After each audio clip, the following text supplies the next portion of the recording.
Are you tired of struggling through your triathlon transitions or stressing over your race day prep?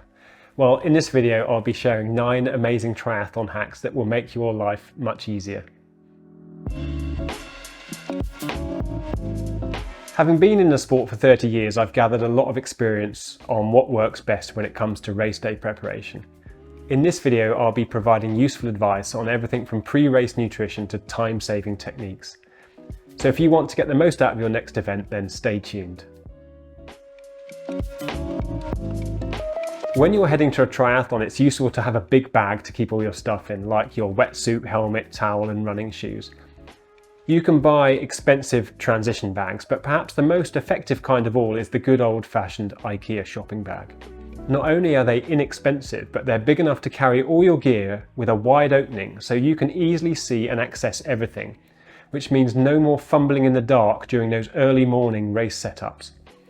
Sure, they might not look quite as cool as some bags do, but when it comes to practicality, they can't be beaten, which is why you'll see so many of them on race days. In the final 24 to 48 hours before a triathlon, there's a good chance you'll feel nervous and your brain won't be as sharp as usual. This is when you're more likely to forget things or make mistakes. And that's why I recommend creating lists on your phone.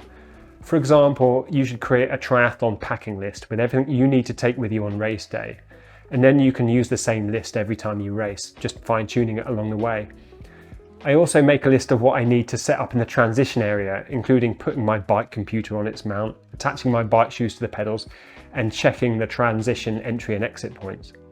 I even list out what I need to do on race mornings, such as preparing my bottles, eating breakfast, getting changed, stretching, and leaving for the start. It may sound over the top, but it keeps things simple and well organised and saves me from worrying or forgetting things. To save time in transitions, you can keep your bike shoes attached and horizontal using elastic bands. This simple trick will save you precious seconds during transition by allowing you to start pedaling immediately without the struggle of having to put your race shoes on first. Once you start pedaling, the bands will snap and you can slip your feet into your bike shoes on the move. It's not that difficult to do, but just make sure you practice it in training first so that you get it right on race day.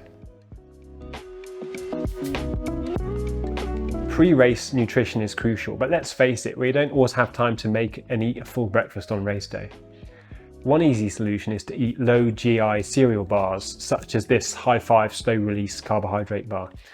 Not only is it a quick and easy to digest and carb-packed pre-race meal, with each bar containing 21 grams of carbs, but you know exactly how much fuel you're getting each time. And if you don't feel like eating much, you can always supplement your breakfast bars with a carbohydrate drink such as Morton 320 or High 5 slow release. Always take a spare pair of goggles with you on race day and have them near you at the start if you can. This is because your goggles can easily break when you put them on, which can ruin your entire race. Take my friend Ian for instance, whose goggles broke at the start of Ironman Vichy in France. He still managed to complete the sea swim, but his eyes were so sore from the salt water that he couldn't actually continue with the cycle in the run sections. And you really don't want that to happen to you. Another thing to consider is your feet. If you're doing an open water swim, it can be a good idea to take some old shoes or flip-flops to keep your feet warm and comfy before you start. There's often a lot of standing around beforehand and it's often on cold or stony ground. You can then discard your footwear just as you enter the water, but just make sure you or someone else returns to collect it. Elastic laces are a common sight at any triathlon. The reason people use them is because they make it easier for you to slip your running shoes on quickly in transition. This means that you won't waste as much time trying to tie your laces or cramming your feet into your shoes. However, before you try running with elastic laces on race day, it's important that you try them in training first, especially if you're planning on going sockless. Because with certain shoes, elastic laces put more pressure on the top of your foot, which can feel uncomfortable. Plus, your feet can move around more inside your shoes, which may predispose you to blisters. So just make sure they're right for you before you go ahead and use them at your next race. If you have a spare bike wheel or a set of spare wheels, it's a good idea to take them with you on race day if you can. Sure, it's not always practical, but they might just get you out of a sticky situation. At my first full distance Ironman, my front tyre punctured in transition just 40 minutes before the swim start. I managed to run to the car, grab my wheel and swap it over before then sprinting to the swim start. It wasn't ideal, but I was so grateful for that spare wheel and it saved my race. Similarly, I've turned up to other races where the weather conditions have changed drastically from the forecast, and I've swapped my deep section front wheel for a lower profile wheel that wouldn't catch the wind as much.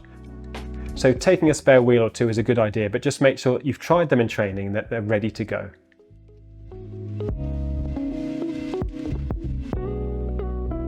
Have you ever thought about whether your tyre pressure is right? Well, you should, because it's an easy way to improve your speed, comfort, grip and puncture resistance.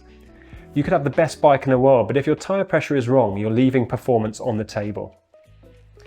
If your tyre pressure is too low, you'll lose energy from the deformation of the tyre casing and the friction between the tyre and the road.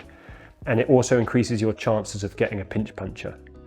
Whereas if your tyre pressure is too high, your bike will vibrate from all the imperfections in the road surface, and that feels uncomfortable and wastes energy. Thankfully, there are online calculators that can help you choose the right tyre pressure for your weight, bike type and terrain. Just type bike tyre pressure calculator into a search engine and try one for yourself. Last but not least, I want to talk about rubbing. Put simply, when you race a triathlon, your skin will rub and it will need lubricating so it doesn't get sore. You can use petroleum jelly on any moving parts, but I prefer products like Body Glide because they last longer and they don't degrade your wetsuit, although they are more expensive.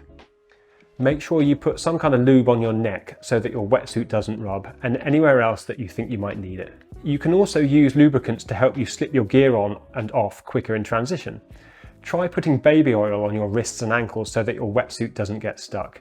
And use petroleum jelly in your bike and run shoes to help you slip your feet in quickly and avoid rubbing. Well, there you have it. My top 9 triathlon hacks guaranteed to make your race day a success.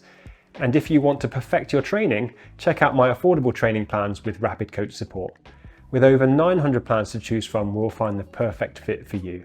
Just click the link on screen or in the description to learn more.